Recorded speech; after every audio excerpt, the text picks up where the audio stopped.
اهلا بيكم فيديو جديد. في الفيديو ده انا عايز اقول لك نصيحتي بصراحه لو انت بتفكر تسافر المانيا. الحقيقه ان طريق الهجره ده اي حد فينا ممكن يمشي وينجح فيه لو هو مخطط له كويس. كل اللي هو محتاجه هو الترتيب صح. وفي ناس كتير بتبقى عايزه تغير حياتها للاحسن عن طريق السفر، بس تبقى فاكره ان السفر لاوروبا اسهل مما هو عليه، شغل مضمون وفلوس كتير. مش بيشوفوا قصص الفشل بتاعت ناس تانية سواء قاعد في النص او دخلت في مشاكل محدش بيحب يحكي عنها على النت. انا سافرت من مصر لالمانيا وبشتغل هنا بقالي حوالي 6 سنين، وفي الفيديو ده عايز اشارك معاك خطوات واضحه ازاي تاخد خطوه الهجره دي صح، ازاي تفهم سوق العمل، وايه اللي المفروض تاخد بالك منه وتتفاداه لحد ما ربنا يوفقك وتحقق الحاجه اللي انت عايزها. اول حاجه المفروض تعملها ان انت تحدد انت عايز تعمل ايه بالظبط من السفر. لو مش عارف بالظبط انت عايز تعمل ايه فده عادي، الطبيعي ان انت تبقى مش عارف. خلينا ناخد مثال واحد فينا طالب بيدرس في الكليه في سنه ثالثه وليكن كليه صيدله مثلا. لو انت الشخص ده فانت غالبا هتبقى عايز تخلص دراسه الاول وتسافر كخريج، فانت قدامك مثلا سنه ونص سنتين في الكليه، بعد ما تخلصهم ان شاء الله وتتخرج فتبقى عايز تسافر تبدا كاريرك او حياتك المهنيه بره مصر في دوله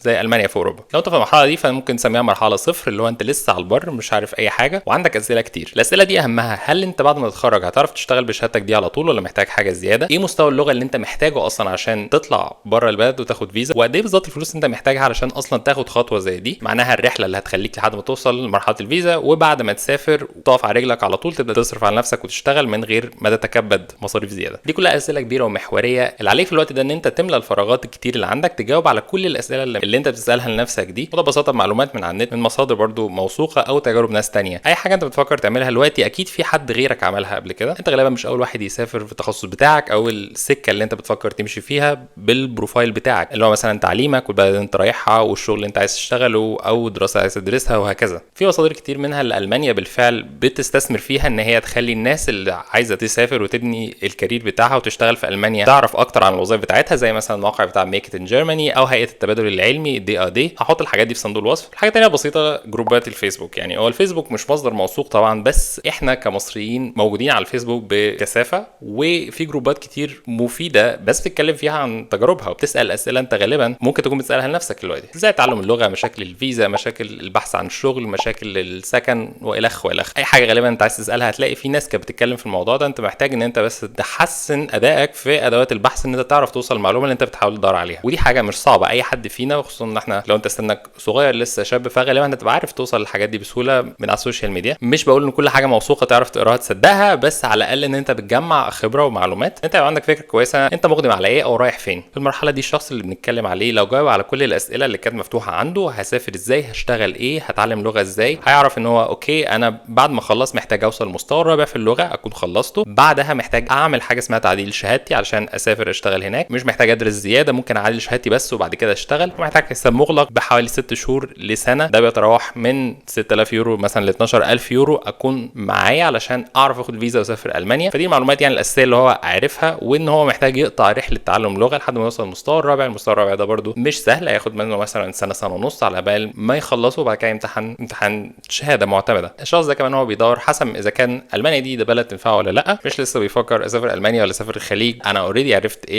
اللي انا مقدم عليه، الحياه في اوروبا عامله ازاي مقارنه مثلا بان انا اسافر الخليج او اسافر امريكا. يعني دي كلها بقاع من الارض مختلفه عن بعضها، والشخص اللي بيشتغل هناك حياته بتشكل بشكل مختلف، كل مكان له مميزاته وعيوبه. المهم يعني ان هو قرر ان هو اوكي انا عايز اسافر المانيا وهمشي الطريق دوت. وده ينقل المرحله اللي بعدها وهي التحضير. لو في اي حاجه انا اتعلمتها في الفتره اللي انا عشت واشتغلت فيها في المانيا فهي قد ايه اللغه الالمانيه مهمه في سوق العمل. طول ما انت مش بتتكلم الماني انت مضطر ان انت تثبت قد ايه انت اكفأ من اي حد تاني سواء الماني او اجنبي بس بيتكلم اللغه الالمانيه كويس. الاسهل من كان ان انت تتقن اللغه الالمانيه، هتفهم الناس بسهوله، هيبقى عندك فرصه اكبر ان انت تشتغل في اي تخصص ايا كان، سواء التخصص ده بيتطلب ان انت تكون بتتكلم الماني بالفعل او تخصصات تانية اللي هي بتبقى الناس ما بتتكلمش بالطبيعي الماني، ممكن ياخدوا حد بيتكلم انجليزي. بس لو في 2 مقدمين فهياخدوا اللي بيتكلم اللغه الالمانيه. وانا واحد من الناس شايف ان لو احنا مثلا بنتكلم على الشغل او دراسه، يعني انت تتقن لغه اجنبيه اسهل كتير من ان انت مثلا تبقى اشطر كموظف في الحاجه اللي انت بتعملها، سواء يعني انت مثلا مهندس او دكتور او اي حاجه. فدي يعني زي ميزه تنافسيه سهل ان انت تتقنها. يعني ان انت لو ركزت، خصوصا لو انت لسه صغير ولسه في الكليه، او يعني لسه في مصر، فانت عندك وقت اكبر ان انت تستثمره جنب دراستك، ان انت تتعلم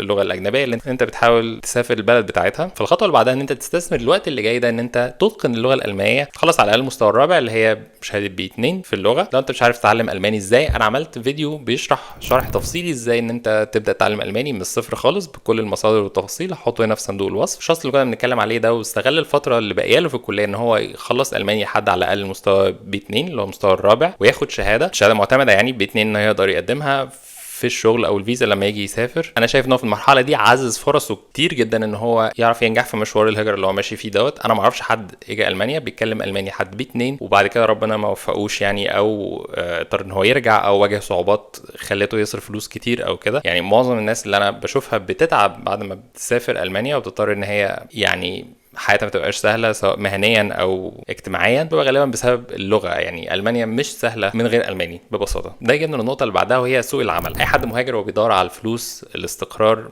جودة الحياة، الحاجات اللي هو سايب بلده عشانها وجاي مستني ان هو يلاقيها في الحتة اللي هو مسافر عشانها دي. عشان توصل الحاجات دي في المانيا محتاج تاخد بالك من حاجتين. اول حاجة ان انت محتاج تكون شاطر. تاني حاجة ان سوق العمل في المانيا صعب بشكل عام، وصعب بالنسبة لك انت كمهاجر لسه جاي جديد البلد. اول حاجة صعب لعوامل كتير مش لازم نخوض فيها عشان دي حاجات مش بايد حد فينا، او يعني حد ما يقدرش ان هو يتحكم فيها، زي الاقتصاد، زي الذكاء الاصطناعي. في وظائف كتير مثلا في التك او في التكنولوجيا بقت اقل من قبل كده، في وظائف تانية يعني مش متاثره قوي بالموضوع ده. بس يعني العوامل دي مش لازم نركز عليها، علشان كده انت ما تعرفش تعمل، يعني ما تقدرش تعمل حاجه. اللي تقدر انت تعمله ان انت تخليك قابل للتوظيف قدر الامكان. يعني انت تعمل كل اللي تقدر عليه ان انت تبقى شاطر في الحاجه اللي انت بتعملها وقادر ان انت تلاقي وظيفه بسهوله. انا مش عايز اعمم، بس اي حد فينا جاي من مصر او اي دوله من الشرق الاوسط، لو هو لسه جاي المانيا جديد، حتى لو هو عنده مؤهلات وهو شاطر، هو محتاج يثبت نفسه في الوظيفه بتاعته. ده معنى ان انت تبقى شاطر جدا في المهارات اللي انت بتعرف تعملها، او بتتكلم الماني كويس، او الاثنين. يعني انت في الوظيفه اللي انت غالبا هتشتغلها دي محتاج ان انت يا اما تثبت نفسك ان انت مهندس شاطر او دكتور شاطر، او ان انت بتتكلم الماني، فانت زيك زي اي موظف تاني بيتكلم اللغه، قادر ان انت تفهم وتحل المشكلات اللي بتواجهك كل يوم، ان انت تعمل يعني الجوب ديسكريبشن او الوصف بتاع الوظيفه اللي انت المفروض تعمله كل يوم، من غير ما تبقى انت وزمايلك او انت ومديرك مش عارفين تقفوا على ارض مشتركه علشان في فروقات ثقافيه. ده بيبقى موجود لاي حد لسه مهاجر جديد، وده بيبقى احد الاسباب ان هو حد مش عارف يلاقي شغل اصلا، عشان محدش بيرد عليه ان هو يجي يعمل انترفيو في مكان، عشان هو شايفه انا مش شايف البروفايل بتاعه ده اصلا هينفعني. بس افترض ان انت ربنا كرمك ولقيت شغل، فانت محتاج تكون فعلا بتحسن من قدراتك علشان تكبر انت في المكان اللي انت فيه، وتعلي مرتبك وتعلي مكانك الوظيفي، وتنقل من مكان للتاني وهكذا. كاتب كال نيوبورت في كتابه كن جيدا لدرجه لا يمكن تجاهلك، كان بيركز على النقطه دي جدا في كتابه، ان هو انت كل واحد فينا عنده راس مال مهني. راس مال ده عباره عن شويه المهارات اللي هو بيعرف يعملها في التخصص اللي هو بيشتغل فيه، وده محتاج ان انت تعرفه برده حتى لو انت لسه طالب وما اتخرجتش من الكليه، ان ده في المستقبل هو ده راس مالك. يعني حتى لو انت شاطر في الكليه او الدنيا ماشيه معاك بتجيب تقديرات وكده، انت محتاج تعرف انت بعد كده هتشتغل ايه، وايه المهارات اللي انت محتاجها في الوظيفه دي. ولو الكليه مش بتوفر لك الكلام ده، انت محتاج تعرف ده من نفسك. والمهارات دي ببساطه شويه الحاجات اللي انت بتعرف تعملها، ان اي حد في مجال الشغل مستعد يديك فلوس علشان انت تعمل الحاجات دي. وانت دايما ببساطه لازم تسال نفسك ايه المهارات اللي عندي وايه اللي السوق محتاجه، علشان الحاجات دي برضو بتتغير مع الوقت وبتتغير من بلد للتانيه. لو انت ركزت على الحاجات دي، اللغه، ان انت تفهم سوق العمل كويس، ان انت تفهم البلد بتدور على ايه، تفهم ايه اللي هم